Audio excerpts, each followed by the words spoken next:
Hello and welcome to the channel. I am your host, Travieso Americano. Please go ahead and like, comment, and subscribe down below.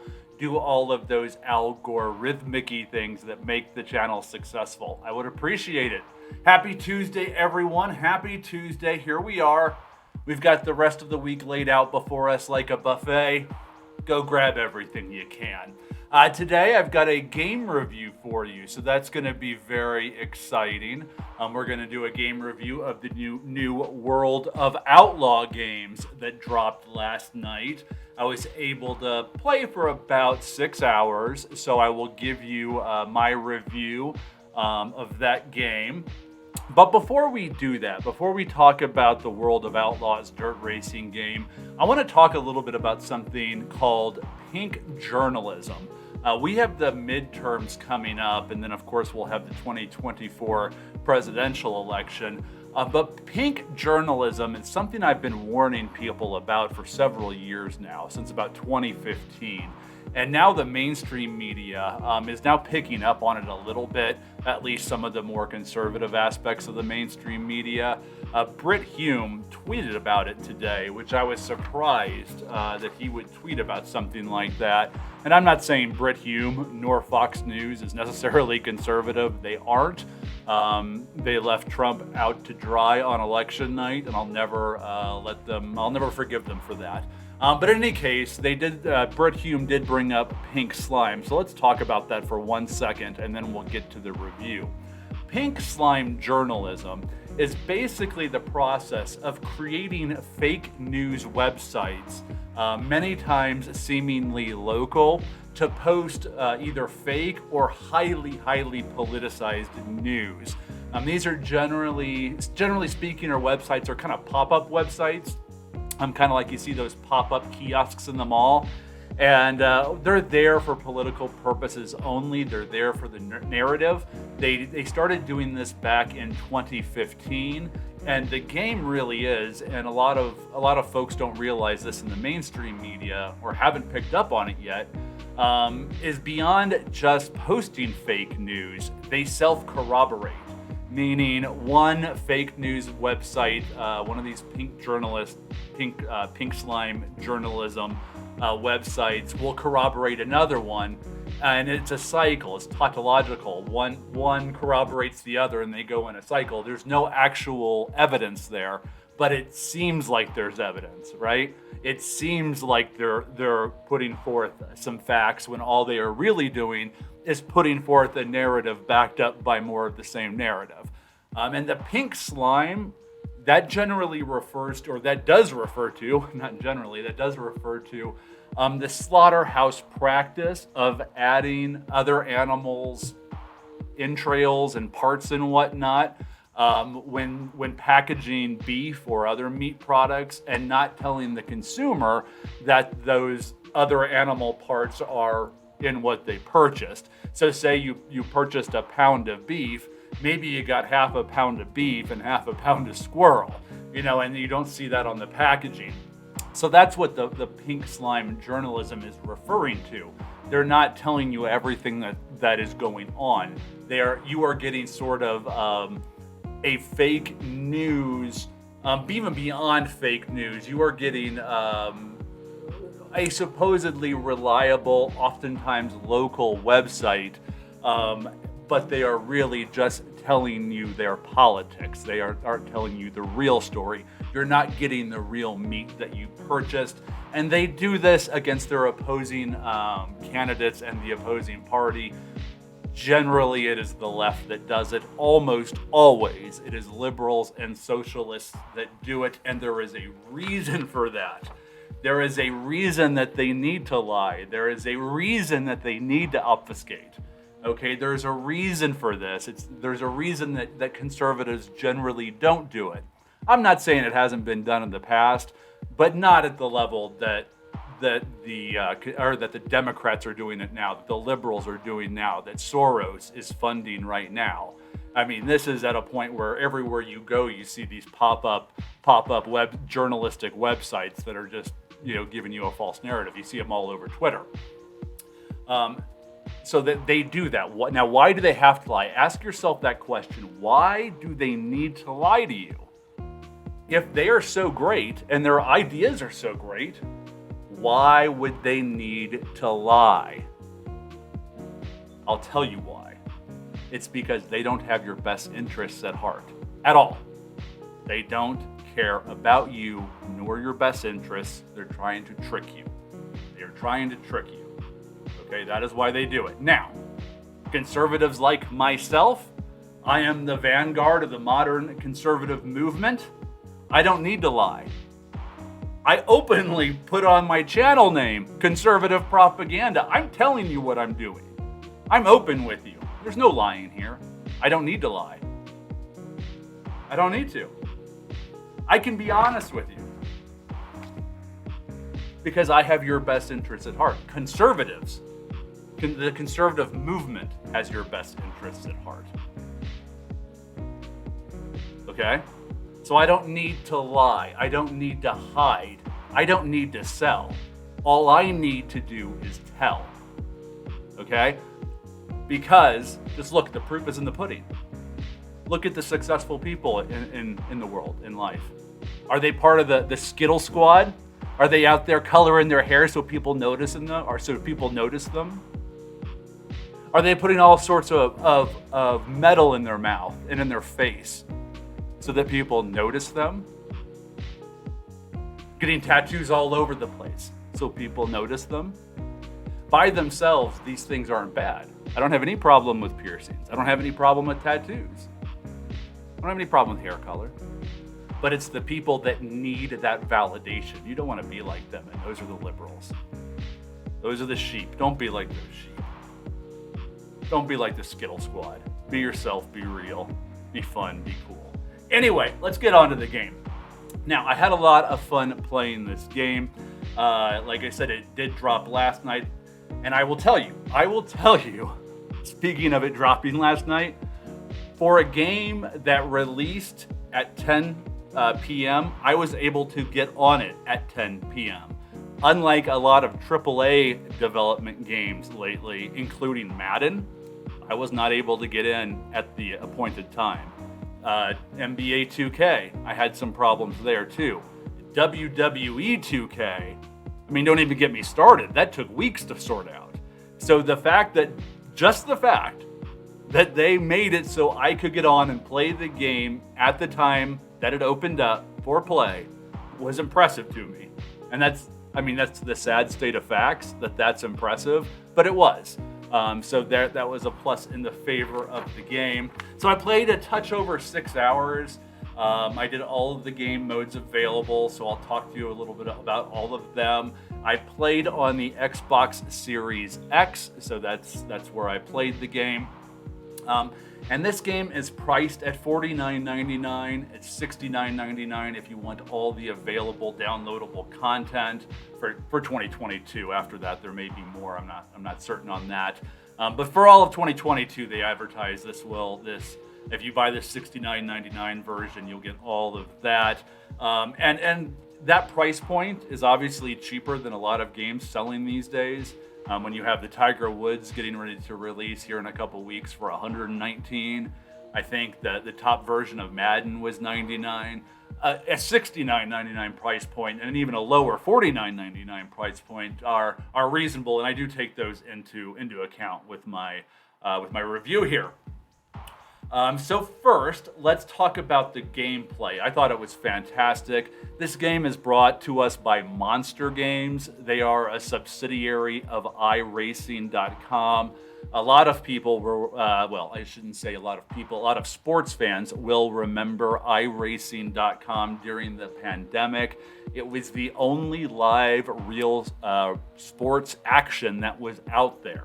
That's the only thing you could watch, and even betting sites We're allowing people to bet on it. So during the pandemic, they really did step up and provide a great service. I know a lot of people, including myself, when they hear iRacing.com, they remember those times during the pandemic, and we're happy for some live competition to watch.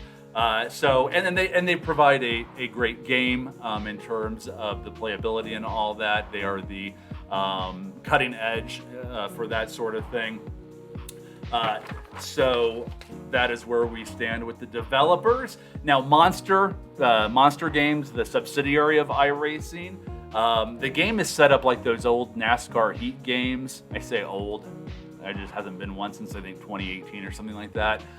Since the previous NASCAR Heat games, maybe I should say, they play a lot like that, especially the career mode.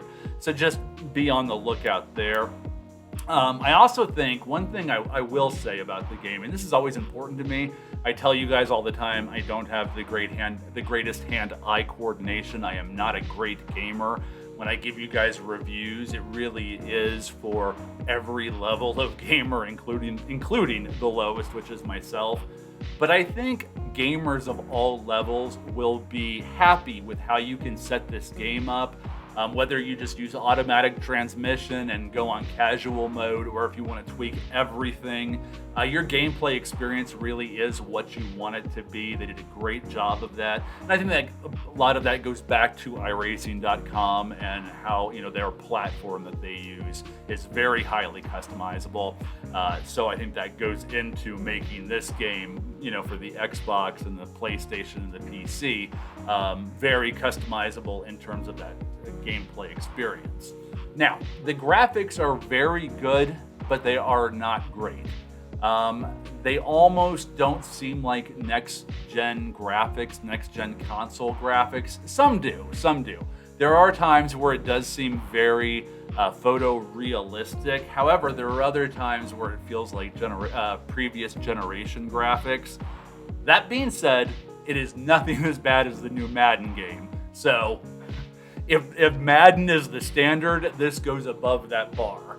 But there are some issues there. I thought, some of these games you watch and they have this realism that, again, is almost photorealistic. And we're not quite getting that here. We're coming close, but sometimes they do devolve a little bit. Now, there are going to be 3 gameplay modes we're going to talk about. Well, there are 3 gameplay modes in the game. I played all 3, and we'll talk about all 3. First is career mode, then there is season mode, and then there's going to be online mode.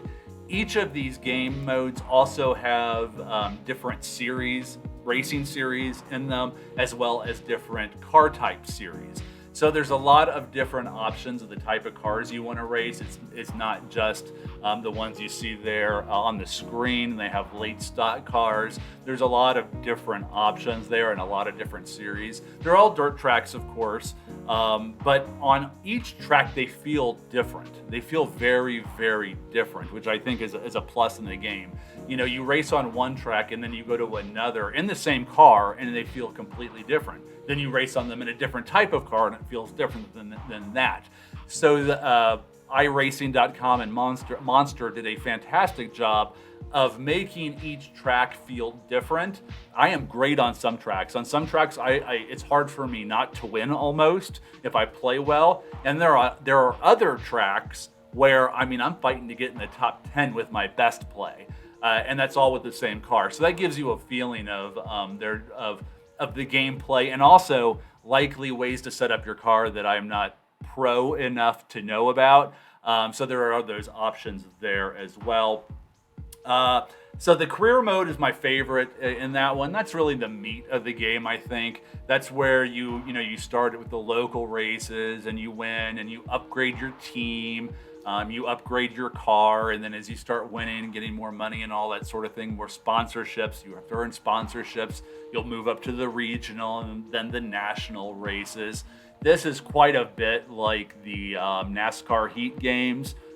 Just all the functionality, the teams, all that just very much remind me of those NASCAR Heat games. So if you liked those games, you're going to like this. If you didn't like those games, this might not be for you.